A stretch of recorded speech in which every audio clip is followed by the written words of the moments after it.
حضرت عرباض بن سالیہ رضی اللہ فرماتے ہیں وعظنا رسول اللہ صلی اللہ علیہ وسلم وعظن وزلت منہ القلوب وذرفت منہ العیون. فرماتے ہیں کہ ایک دن رسول اللہ صلی اللہ علیہ وسلم نے اس قدر نصیحت فرمائی، اس قدر وعظ و نصیحت فرمائی کہ ہمارے دل ڈر گئے اور ہماری آنکھیں اشک آبار ہو گئیں، ہماری آنکھوں سے آنسو جاری ہو گئے. اور رسول اللہ صلی اللہ علیہ وسلم کا نصیحت کرنا، آپ کا واضح و نصیحت، اس دن آپ کا واضح و نصیحت کرنا ایسا تھا جیسے کوئی شخص دنیا سے جا رہا ہو تو واضح و نصیحت کرتا ہے کہ میرے غلاموں تم یہ کام کرنا، یہ کام نہ کرنا، اس کام پر محنت زیادہ کرنا، یہ کام بہت اہم ہے، یہ کام غیر ضروری ہے، یہ کام ضروری ہے. گویا کہ صحابہ کرام فرماتے ہیں کہ رسول اللہ صلی اللہ علیہ وسلم ہمیں واضح و نصیحت کرتے رہے، اس قدر واضح و نصیحت کرتے رہے کہ وزلت منہ القلوب وذرفت منہ العیون، کہ ہمارے دل ڈر گئے اور ہماری آنکھیں اشکبار ہو گئیں. فقلنا، ہم نے عرض کی یا رسول اللہ صلی اللہ علیہ وسلم کأنہا موعظۃ مودع فاوصنا، یا رسول اللہ صلی اللہ علیہ وسلم گویا کہ آپ کا واضح و نصیحت کرنا تو ہمیں ایسا معلوم ہوتا ہے جیسے رخصت ہونے والا واضح و نصیحت کرتا ہے، لہذا آپ ہمیں وصیت کیجئے، آپ ہمیں خاص خاص کاموں کی تعلیم دے دیجئے. جب صحابہ کرام نے عرض کیا یا رسول اللہ آپ ہمیں مزید وصیت کیجئے، قال، تو پھر رسول اللہ صلی اللہ علیہ وسلم ارشاد فرمایا اوصیکم بتقوی اللہ عز وجل والسمع والطاعۃ وان تأمر علیکم عبد.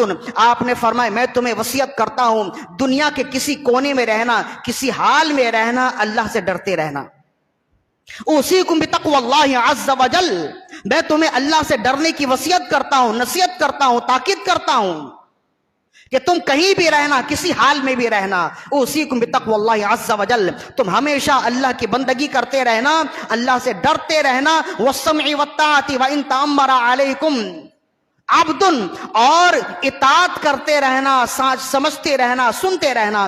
اگر تم پر کوئی غلام بھی مقرر کر دیا جائے، اگر تم پر کوئی غلام حاکم بھی مسلط کر دیا جائے، مقرر کر دیا جائے، تو تم اس غلام کی بھی بات ماننا، اطاعت کرنا، انارکی کا شکار نہ ہو جانا، بدامنی میں مبتلا نہ کر دینا. پھر رسول اللہ صلی اللہ علیہ وسلم نے ارشاد فرمایا بدامنی میں مبتلا نہ ہو جانا. پھر رسول اللہ صلی اللہ علیہ وسلم ارشاد فرمایا فَإِنَّهُ مَنْ يَعِشْ مِنْكُمْ فَسَيَرَى اخْتِلَافًا كَثِيرًا. عرض کی آپ نے ارشاد فرمایا میرے بعد تم میں سے جو رہے گا وہ کثیر اختلاف دیکھے گا، ہر بات میں اختلاف ہوگا، ہر کام میں اختلاف ہوگا، ہر عقیدے میں اختلاف ہوگا. آپ نے فرمایا تم میں سے جو میرے بعد زندہ رہے گا فَسَيَرَى اخْتِلَافًا كَثِيرًا، وہ کثیر اختلاف دیکھے گا. عرض کی یا رسول اللہ صلی اللہ علیہ وسلم یہاں تو اگر کوئی اختلاف ہو آپ موجود ہیں، یا رسول اللہ ہم آپ کی بارگاہ میں حاضر ہوتے اور ایک لمحے میں اختلاف ختم ہو جاتا ہے. یا رسول اللہ صلی اللہ علیہ وسلم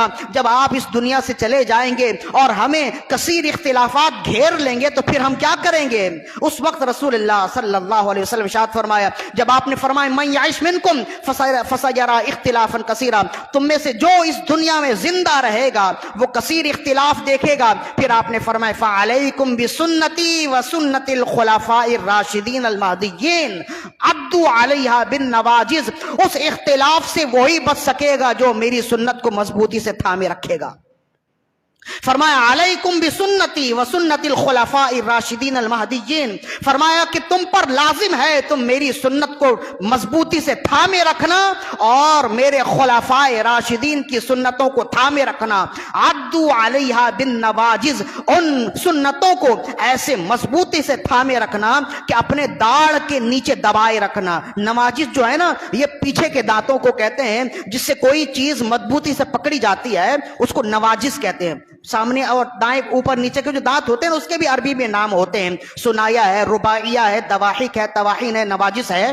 تو یہ جو نواجس ہے نا بالکل پیچھے والے دانتوں کو کہتے ہیں. ہم نے دیکھا ہے کہ آپ بھی دنیا میں ہوتے ہیں، اگر کسی چیز کو مضبوطی سے پکڑنا ہو، دانت سے پکڑنا ہو تو پیچھے والے دانت سے پکڑتے ہیں، سامنے کے دانت سے نہیں پکڑتے. اس لیے کہ اگر آپ سامنے کے دانت سے اس مضبوط چیز کو پکڑنا چاہیں گے تو پھر وہ مضبوط چیز جب جائے گی تو آپ کے دانت بھی جائیں گے. لیکن ایسا ہوگا کہ اگر پیچھے کے دانت سے آپ پکڑیں گے تو پھر وہ چھوٹے گی نہیں.